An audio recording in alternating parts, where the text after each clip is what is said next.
پھر آیت نمبر 40 میں اللہ تعالیٰ فرماتے ہیں یا بنی اسرائیل، اے بنی اسرائیل۔ یا تو حرف ندا ہوتا ہے جو پکارنے کے لیے آتا ہے، یعنی کہ اے۔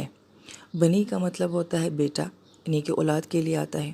اسرائیل لفظ جو ہے، اس میں جو اسرا لفظ آتا ہے، اسرا کا مطلب ہوتا ہے قیدی کا ہونا، غلام کا ہونا۔ ہم اپنی اردو زبان میں بھی لفظ اسیر بولتے ہیں۔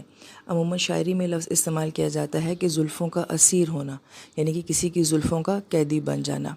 اور اسی سے لفظ اسرا بھی بنتا ہے، اور اسرا خاندان کو کہا جاتا ہے، کیونکہ خاندان میں بھی کیا ہوتا ہے کہ ہم ایک دوسرے کی محبتوں کے قیدی ہوتے ہیں، تبھی جا کے خاندان بنتے ہیں۔ تو گویا کہ اسرا کا کیا مطلب ہو گیا؟ غلام اور قیدی کا ہونا۔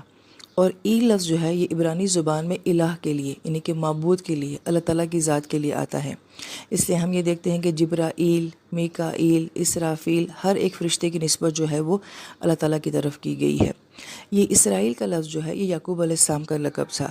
تو یہاں پہ کہا جا رہا ہے کہ اے بنی اسرائیل، کہ جو بنی اسرائیل کی اولاد ہو، لذکروا یاد کرو نعمتی، وہ میری نعمتیں، التی انعمت علیکم، جو میں نے تمہارے اوپر انعام کی تھی۔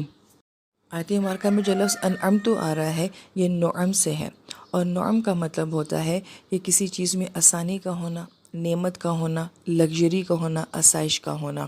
جیسے کہ ہم سورہ فاتحہ میں بھی پڑھتے ہیں کہ صراط الذین انعمت علیہم، کہ اللہ تعالیٰ ہمیں ان لوگوں کا راستہ دکھائیں کہ جن کو آپ نے زندگی میں بہت آسانیاں دی ہیں، آسائشیں دی ہیں، خوشیاں دی ہیں۔ تو یہاں پہ اللہ تعالیٰ فرماتے ہیں کہ بنی اسرائیل کے اوپر جو ہم نے آسانیاں دی تھیں، کیونکہ ان کے لیے اللہ تعالیٰ نے بہت زیادہ آسانیوں والے معاملات کیے تھے، اور ان کو فضیلت دی تھی بہت زیادہ سہولیات کے ساتھ۔ وَأَوْفُوا بِعَہْدِی، کہ تم میرے وعدے کو پورا کرو گے، اوفی بعہدکم، میں تمہارے وعدے کو پورا کروں گا۔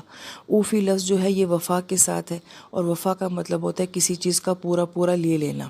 تو جب ہم کسی کے ساتھ دوستی کرتے ہیں یا محبت کرتے ہیں تو ہماری تمنا یہ ہوتی ہے کہ وہ ہم سے مکمل طور پہ وفادار ہو، اس لیے وفا کو وفا کہا جاتا ہے۔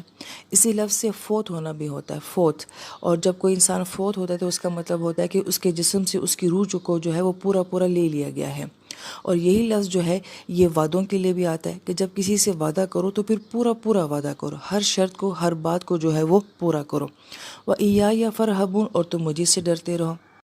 اب پہلا سوال انسان کے ذہن میں یہ آتا ہے کہ اللہ تعالیٰ نے ہمیں یہاں یہ کیوں کہا ہے کہ مجھ سے ڈرو، یہ کیوں نہیں کہا کہ مجھ سے محبت کرو؟ تو ہم کیوں اللہ تعالیٰ کی ذات سے ڈریں؟ ہم اللہ تعالیٰ سے محبت کیوں نہ کریں؟ تو یہ فرحبون لفظ جو ہے یہ رہب سے ہے، اور رہب کا مطلب ہوتا ہے کہ ہر چیز سے کٹ کر اللہ تعالیٰ کی عبادت کرنا، اپنے آپ کو دنیا سے الگ کر کے جو ہے محض اللہ تعالیٰ کی طرف رجوع کر لینا۔ اسی سے لفظ رہبانیت بنتا ہے، یہ ہماری اردو زبان کا لفظ ہے۔ اب یہاں پہ یہ کہا جا رہا ہے کہ کسی سے ایسی محبت کرنا کہ تم ہر چیز سے کٹ کے صرف اس کی طرف لگ جاؤ، یہ خوف، یہ محبت یا یہ تعلق جو ہے یہ صرف اللہ تعالیٰ کی ذات کے ساتھ ہونا چاہیے، اور کسی کے ساتھ نہیں ہونا چاہیے۔ لہذا یہاں پہ فرحبون کا کیا مطلب ہوا کہ یہ تعلق صرف ہم نے اللہ تعالیٰ کی ذات کے ساتھ بنانا ہے، اور دنیا میں کسی اور کے ساتھ نہیں بنانا ہے۔